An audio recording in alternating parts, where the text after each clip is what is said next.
Oke, baik. Halo teman-teman semuanya, kembali lagi bersama aku Gabriel. Jadi kali ini kita akan membahas terkait model atom yang dikemukakan oleh Bohr, ya, Niels Bohr. Jadi saya akan coba menjelaskan tiga postulat yang terkenal dan kita akan bahas bersama-sama saat ini.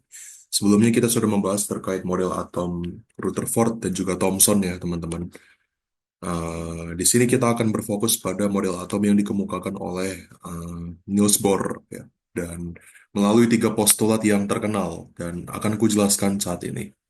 Oke, kita masuk ke bagian postulat Bohr ya. Postulat Bohr. Oke. Nah, teman-teman mungkin teman-teman ada yang belum mengerti ya istilah postulat ini apa. Jadi postulat ini itu semacam kebenaran yang sesuai fakta bahkan tanpa perlu dibuktikan atau ini semacam aksioma. Dan ini dikemukakan oleh salah satu ilmuwan ya kalau untuk atom ini ya postulat Bohr yang terkenal salah satunya. Nah, ada tiga postulat Bohr yang akan aku jelaskan pada saat ini ya. Yang pertama itu ya postulat Bohr.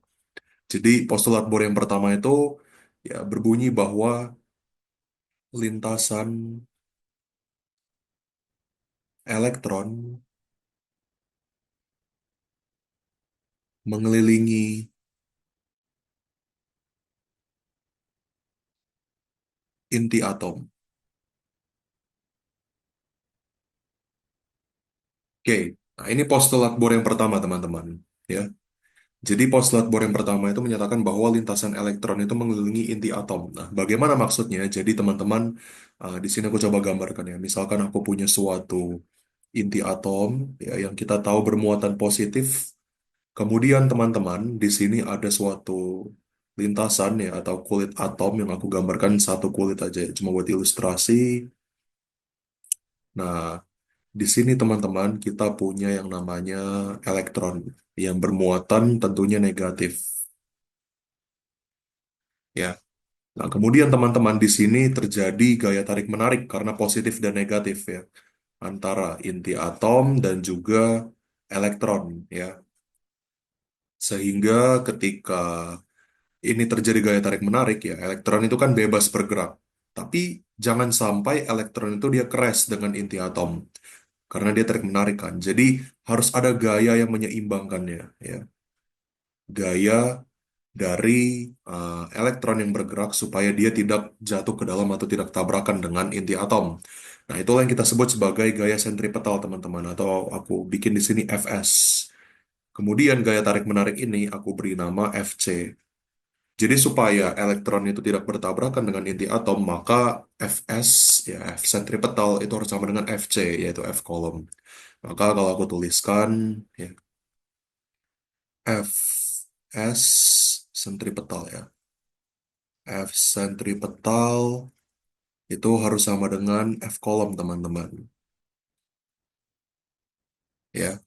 Nah, ini kalau kita jabarkan lebih lanjut, berarti M V kuadrat per R, yaitu rumus gaya sentripetal, itu nanti akan sama dengan F kolom, yaitu 1/4 pi epsilon nol, dikalikan dengan Z E kuadrat per R kuadrat, teman-teman. Ya.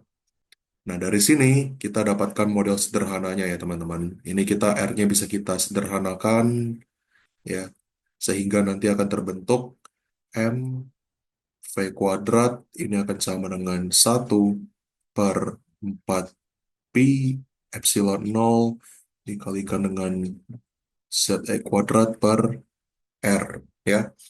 Nah, sekarang aku mau coba kalikan kedua ruasnya, teman-teman. Ya. Jadi kalau aku kalikan kedua ruas ya, maka nanti dia tuh akan menjadi ini ya, aku pakai warna lain aja. 1/2 M V kuadrat ya. Ini akan sama dengan 1/2 dikali dengan 1 per ya 4 pi epsilon nol dikalikan dengan ZE kuadrat per R ya. Nah, ini kalau teman-teman lihat ya, ini kan sebenarnya 1/2 mv kuadrat ini bentuk dari energi kinetik. Jadi ini adalah energi kinetik, teman-teman. Sehingga untuk energi kinetik elektron yang mengelilingi inti atom, ya, itu adalah 1/8 pi epsilon nol dikali dengan ZE kuadrat per R. Nah, inilah dia uh, energi kinetik, ya, dari elektron yang mengelilingi inti atom. Oke, seperti itu teman-teman. Oke, nah, selanjutnya itu postulat yang pertama, ya, kita menghasilkan energi kinetik. Nah, sekarang kita lanjut ke postulat yang kedua. Ya. Jadi kalau postulat pertama tadi adalah lintasan elektron mengelilingi inti atom, ya, itu esensinya. Nah, sekarang yang postulat kedua, teman-teman, ya. Postulat kedua ini dia juga sebenarnya masih berkaitan dengan yang postulat pertama. Tapi di sini lebih ditekankan pada momentum angular. Jadi momentum angular yang mengelilingi inti atom. Nah, itu Niels Bohr menyatakan bahwa postulatnya untuk momentum angular itu dapat dinyatakan dengan L sama dengan N dikalikan dengan H bar. N itu dia jumlah kulit keberapa? Kulit ke satu, dua, tiga, dan seterusnya. H bar itu adalah wujud dari konstanta Planck dibagi dengan 2pi. Ya. Nah, jadi, kita kan punya rumus yang biasa kita kenal, ya. Nah, rumus yang momentum angular umumnya itu adalah massa elektron dikalikan dengan V dikalikan dengan jari-jarinya. Nah, ini coba kita kombinasikan dengan momentum angular yang dikemukakan oleh postulat Bohr, ya, di mana L sama dengan N dikalikan dengan A bar. Sehingga kedua persamaan ini kalau kita samakan, teman-teman, ya, berarti M dikali V kali R, ini N dikali A bar. Sehingga teman-teman nanti, ya, untuk V-nya sendiri itu nanti akan memiliki nilai uh, N dikali A bar dibagi dengan M dikali dengan R, ya. Nah, dari sini teman-teman nanti kita akan lanjutkan perhitungannya di mana V ini nanti kecepatan ini akan kita substitusikan, ya. Ini subs ya substitusi ke persamaan postulat pertama.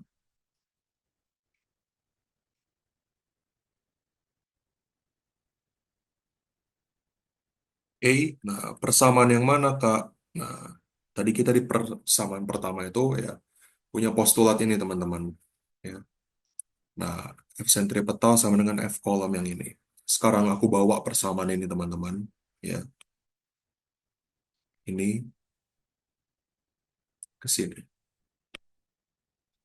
Oke. Nah, ini dia, teman-teman.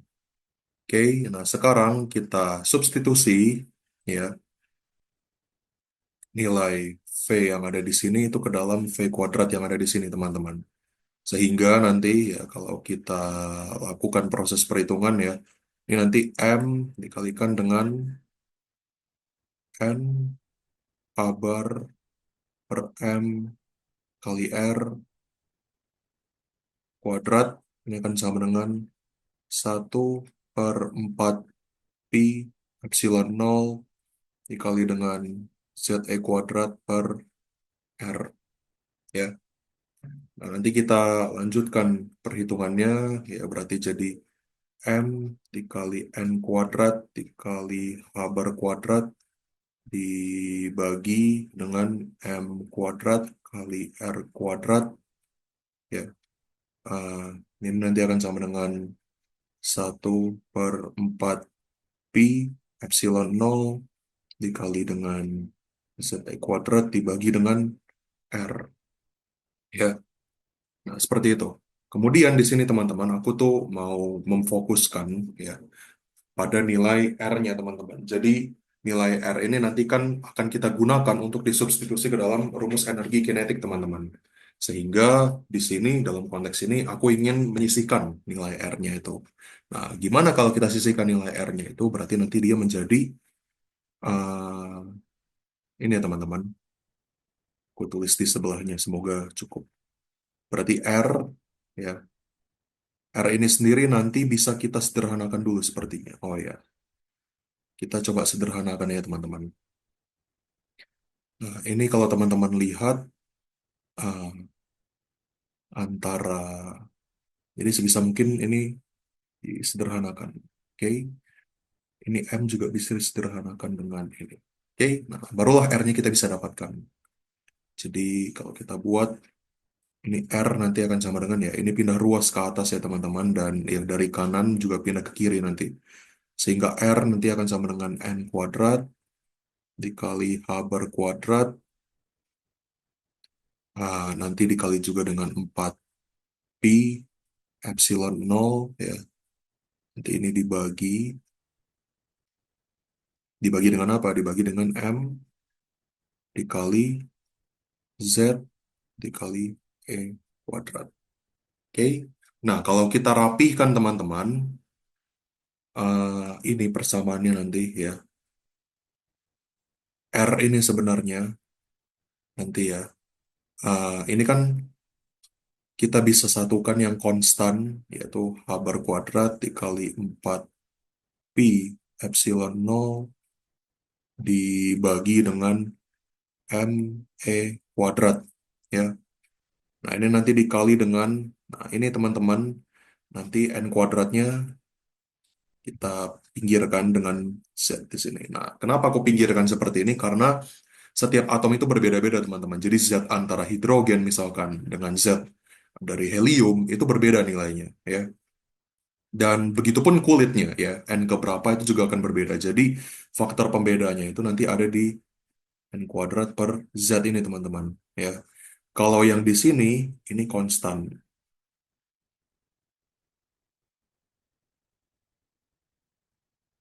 Oke, seperti itu. Nah, inilah nanti R yang akan kita gunakan ya, teman-teman. Jadi ini dicatat karena ini penting, ya. Oke, seperti itu. Nah, sekarang kita lanjut. Eh, Kira-kira R ini gunanya apa sih ya? Tadi sempat aku mention di awal bahwa R ini kita gunakan untuk apa disubstitusi ke dalam R pada energi kinetik dan energi potensial. Nih, R ini kan R energi kinetik. Nah, tapi R energi potensialnya kita belum ketemu. Nah, jadi gimana cara mencari energi potensial itu, teman-teman? Ya. Oke. Nah, ini aku jelasin setelah pencarian R untuk Rn ya, teman-teman, yang akan disubstitusi ke energi kinetik dan energi potensial. Nah, sekarang kita cari energi potensial ya. Tapi sebelum kita mencari energi potensial ya, ada satu konsep penting bahwa ketika kita punya suatu atom ya, kemudian aku punya elektron di sini yang bermuatan negatif. Nah, kemudian di sini ada inti atom, teman-teman, ya, bermuatan positif. Nah, teman-teman, di sini nanti ya, elektron ini kan dia muatannya negatif ya, teman-teman. Jadi, ketika dia bermuatan negatif, bertemu dan berputar ya, eh, mengelilingi inti atom yang bermuatan positif nantinya ya, negatif bertemu positif kan dia akan tarik-menarik sehingga terjadi gaya kolom ya. Nah, gaya kolom ini nanti ya, tarik-menarik pada jarak R katakanlah ya, dengan gaya kolom ya. Kemudian kita harus tahu bahwa elektron yang berputar itu uh, dia itu bisa lepas ketika mendapat tambahan energi. Artinya ketika dia lepas ya, ketika dia lepas, sorry aku bikin elektron lepas ya. Elektron lepas itu berarti dia pada R sama dengan tak hingga ya. Jadi ketika dia berada pada R tak hingga itu artinya elektronnya lepas atau dia tereksitasi dengan sempurna ya. Nah, kemudian ketika R-nya mencapai tak hingga teman-teman itu artinya ada energi yang dihasilkan ya. Energi tambahan bahasanya ya. Energi yang dibutuhkan dan dihasilkan ya. Nah, ini teman-teman ya. kita bisa mencari nilai energi ini dengan menggunakan integral dari gaya kolom terhadap dr. Jadi uh, aku tuliskan saja di bawah sini ya, bahwa sebentar aku pakai warna hitam aja ya. Jadi integral, kita mainkan integral di sini. Ya. Nah, ini energi tambahan itu aku lambangkan atau notasikan sebagai W, di mana integral ya. Jadi kita sepakat bahwa ketika dia lepas, R-nya itu sampai tak hingga. Artinya batas atasnya tak hingga, batas bawahnya adalah R, teman-teman. Dari gaya kolom terhadap dr. Ya, mungkin ini jaraknya aku nggak usah pakai R besar, tapi aku pakai R kecil aja. Oke, seperti itu. Nah, kemudian teman-teman di sini ya, kita lanjutkan perhitungannya. Berarti nanti W akan sama dengan ya, batas bawah R, batas atas tak hingga, itu untuk uh, 1 per 4 pi epsilon nol ya. Ini nanti dikalikan dengan, nah teman-teman di sini aku ingin remind sedikit ya. Jadi kalau kita lihat di sini, dalam proses perhitungan integral kita harus memainkan tanda. Tanda itu maksudnya ini teman-teman. Elektron itu negatif dan inti atom itu positif. Jadi ketika positif bertemu negatif ya tandanya menjadi negatif. Sehingga di sini aku akan memainkan tanda negatif di mana ini min Z kuadrat dibagi dengan R kuadrat, sorry, R kuadrat D R, teman-teman. Oke, kita lanjutkan proses perhitungannya teman-teman ya. Berarti nanti ini ya kita integralkan terhadap R-nya ya. Berarti W ini nanti akan sama dengan, nah ini yang konstan ini teman-teman ya, itu adalah uh, min ZE kuadrat dibagi dengan 4 pi epsilon nol dikalikan dengan integral ya, dari R sampai tak hingga untuk 1 per R kuadrat dr ya. Jadi dia diintegralkan terhadap R, teman-teman. Oke. Nah, 1 per R kuadrat ini kalau kita integralkan, itu kan sama saja seperti kita mengintegralkan R pangkat min 2. Jadi hasilnya nanti adalah min R pangkat min 1. Oke. Maka W-nya nanti ya itu adalah eh, min ZE kuadrat per 4 pi epsilon nol dikali dengan, nah ini hasilnya nanti adalah R pangkat min R pangkat min 1 atau min 1 per R dengan batas atasnya adalah tak hingga dan batas bawahnya adalah R besar. Oke. Nah, ini teman-teman ya, berarti kita bisa lanjutkan sehingga nanti min ZE kuadrat per 4 pi epsilon nol ini dikalikan dengan, nah ini teman-teman ya, nah, min 1 per R. Jadi min 1 per tak hingga itu hasilnya adalah nol ya. Kemudian min 1 per R disubstitusi dengan R besar ya. Dikurangi dengan min 1 per R juga. Seperti itu. Oke. Nah ini kalau kita lanjutkan teman-teman di bawah ya. Berarti dapatlah nanti kita W-nya itu ya. Ini berarti nanti jadi min ZE kuadrat per 4 pi epsilon nol. Sorry, ini tulisanku kurang rapi. Aku rapikan sedikit ya. 4 pi epsilon nol ya. Dikalikan dengan, nah ini kan positif ya. Jadi 1 per R, teman-teman. Oke. Nah, sekarang teman-teman, ya berarti W-nya itu kita peroleh ya,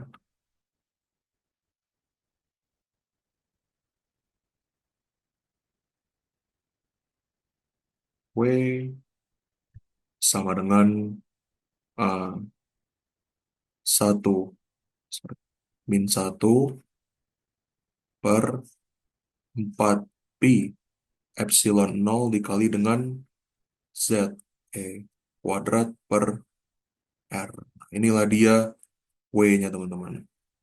Ya, ini dia.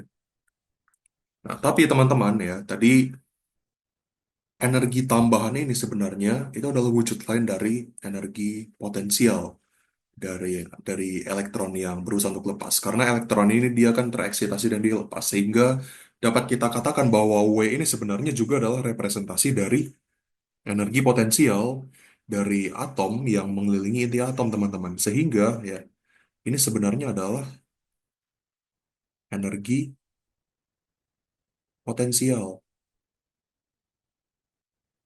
ya, atau aku tulis EP. Sip. Nah, sekarang kalau W ini kita ganti dengan EP, ya kita sebenarnya tinggal mengganti namanya saja ya. Maka EP ya ini akan sama dengan min 1/4 pi epsilon nol dikalikan dengan ZE kuadrat per R. Nah, seperti itu teman-teman. Oke, nah itulah energi potensial dari atom yang dari elektron yang mengelilingi inti atom. Ya, jadi energi potensialnya adalah min 1/4 pi epsilon nol dikalikan dengan Z E kuadrat ya dibagi dengan R. Nah, ini negatif ya. Seperti itu.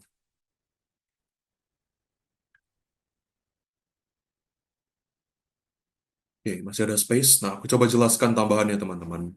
Nah, ini energi potensial. Tadi kita dapat juga energi kinetiknya di sini di awal ya. Ini R-nya. Nah, ini teman-teman tambahannya. R yang kita peroleh di sini. Oke, teman-teman. Substitusikan nanti ke dalam perhitungan yang ada R di energi kinetiknya. Teman-teman nanti juga substitusikan lagi ke dalam R yang ada di rumus atau hasil persamaan energi potensial di R yang di sini. Seperti itu. Cukup mudah ya. Nah, sekarang aku bahas terkait energi total, teman-teman ya. Energi total. Nah, energi total, teman-teman ya. Total aku tulis. Energi total itu sebenarnya adalah gabungan dari energi potensial ditambah dengan energi kinetik. Betul ya? Nah, sekarang energi potensial itu teman-teman ya, kalau kita tinjau tadi, energi potensialnya di atas ini adalah minus ya. Minus 1/4 pi epsilon nol ya, dikali Z E kuadrat dibagi dengan R. Nah, kemudian ditambah dengan energi kinetik, teman-teman. Energi kinetiknya tadi kita peroleh di slide sebelumnya, ya, di mana energi kinetiknya itu adalah 1/8 pi epsilon nol dikali dengan Z E kuadrat per R, ya. Tambah dengan 1/8 pi epsilon nol dikali dengan Z E kuadrat per R. Oke, sehingga ya teman-teman energi totalnya nanti ini kan sebenarnya tinggal penjumlahan aja ya, Z E kuadrat per R dengan Z E kuadrat per R yang berbeda itu hanya di min 1/4 dan 1/8-nya ini nanti kita bisa jumlahkan ya, sehingga ini aku pakai warna lain untuk hasilnya ya. Energi total ya itu berarti nanti min 1/4 tambah 1/8 ya, hasilnya nanti adalah min 1/8 ya teman-teman, min 1/8 pi epsilon nol ya, kembalikan dengan Z E kuadrat per R. Nah, itulah energi totalnya, teman-teman. Ya, inilah energi totalnya. Oke, seperti itu. Cukup mudah ya. Nanti yang penting R-nya lagi-lagi di sini, teman-teman ya. R yang ada di sini, teman-teman substitusikan dari R persamaan R yang di sini, teman-teman. Nah, yang itu. Oke, Nah, itu postulat kedua ya, semua postulat kedua. Oke, terakhir nih, postulat ketiga. Apa bunyi dari postulat Bohr yang ketiga? Ya, ini aku tuliskan di sini ya teman-teman.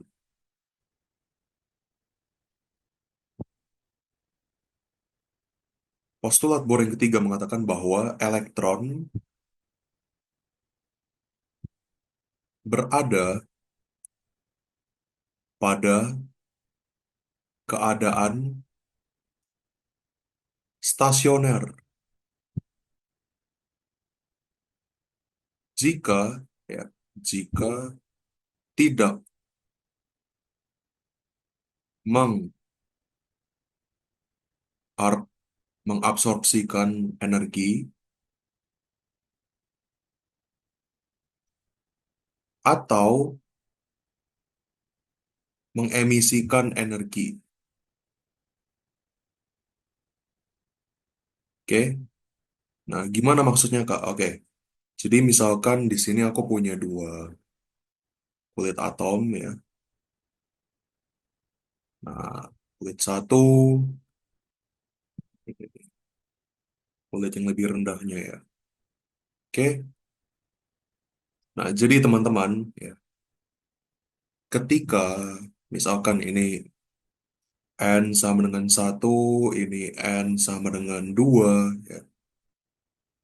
Ketika naik ya, elektron itu naik dari N sama dengan satu ke N sama dengan dua, ya. Nah, dia naik ke tingkat yang lebih tinggi. Ini dia namanya mengalami proses yang kita sebut sebagai proses eksitasi, ya. Atau apa nama lainnya? Ya, nama lainnya itu adalah absorpsi. Jadi dia menyerap energi sehingga dia naik ke tingkat yang lebih tinggi, teman-teman. Kemudian ya, ketika dia turun, nah, aku pakai warna lain ya. Nah, ketika dia turun, teman-teman, ini dia mengalami proses yang kita sebut sebagai proses deeksitasi, lawannya dari eksitasi ya. Lawannya eksitasi adalah deeksitasi, jadi dia turun. Nah, nama lainnya itu adalah proses emisi, ya. Oke, atau dia melepaskan, teman-teman. Ya. Nah, seperti itu, teman-teman. Jadi, ada eksitasi, lawannya deeksitasi. Ada absorpsi, lawannya adalah emisi. Dia naik, satunya lagi turun. Oke, seperti itu, teman-teman. Ya.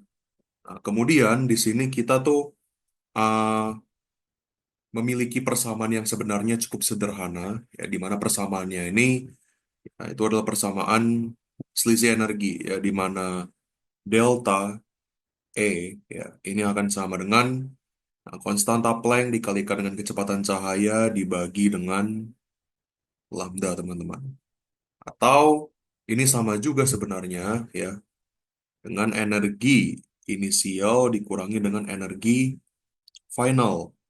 Sehingga kalau aku mau tuliskan, ya, boleh aku tuliskan bahwa konstanta Planck dikalikan dengan kecepatan cahaya dibagi dengan lambda, ini akan sama dengan energi inisial dikurangi dengan energi final. Oke, sudah seperti itu saja, ya. Nah, untuk latihan soalnya, kita nanti akan lanjut ke contoh-contoh latihan soal dari postulat Bohr, teman-teman. Oke, sampai jumpa di video berikutnya. Saya ucapkan terima kasih dan silahkan ditonton untuk video berikutnya untuk pembahasan soal-soal ujian. Terima kasih, teman-teman.